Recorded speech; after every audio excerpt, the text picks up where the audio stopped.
من احسانم. احسان باز نگی رو بیادم رفت. حسابدارم و سرم همیشه تو حساب کتاب.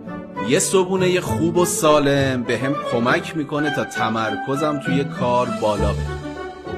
من عادت دارم چاییمو با خرما بخورم، پس همیشه خرما تو لیست خریدم هست. خوردن یه میون وعده خوشمزه تو اداره واقعا لذت بخشه، خیلی لذت بخشه. احسان وای رب ما توی خونمون فقط از برنج ایرانی استفاده میکنیم.